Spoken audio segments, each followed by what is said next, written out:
¡Bienvenidos a México!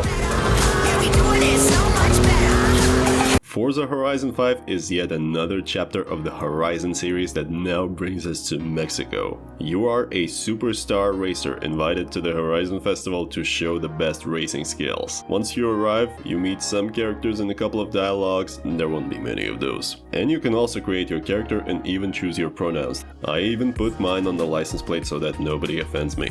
So come to the racing festival and have fun. That is pretty much the story of the game. Horizon series and racing games in general have never been much about the story. So the game is an open world where you can travel to different parts of Mexico and do all sorts of activities in here.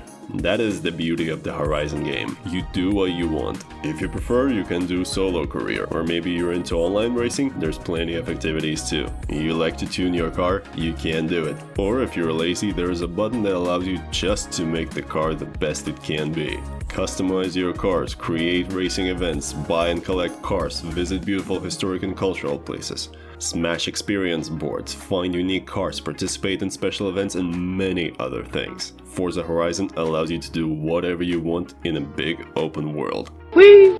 Driving experience in Forza is enjoyable and its beauty is accessible to everybody. If you're a hardcore racer, you can turn off all the assistants, choose manual transmission, raise the difficulty, and enjoy that challenge. If you're a casual player, however, just follow the line and beat your opponents on an easier difficulty. There's even a setting that can make the car slow down automatically at the right moment. Plus, you don't have to win the races. You get the experience and money even if you come last. This is how I like to play this game. To me, it is something I can play in the background while listening to a lecture on YouTube or a documentary or something.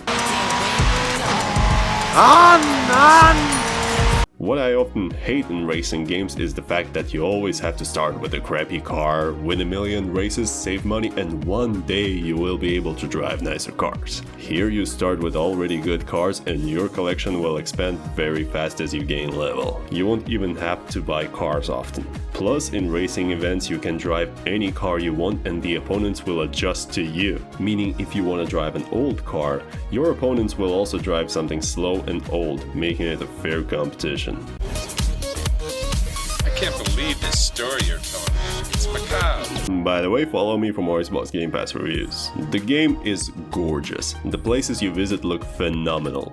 Beaches, jungles, mountains, deserts, everything looks amazing. Even in performance mode where you have 60 FPS but graphics that are less good. I recommend to you, by the way, to play on this mode because 60 FPS in a racing game really make a difference when you're playing.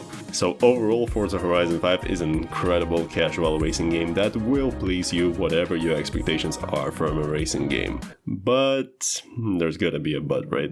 All of what I said above is only relevant to someone who has never played a Forza Horizon game before. If you've played the fourth, the third, the second, or especially all of them, you might end up with quite different emotions. You see, Forza Horizon 2 was a very fresh look on racing games. The third Forza improved those ideas and made the game stand more firmly. The fourth improved graphics, but basically kept the same structure from the third one. And now Forza Horizon 5, well, it is pretty much the same thing as the 4. Innovation, breakthroughs, changes, there is none really.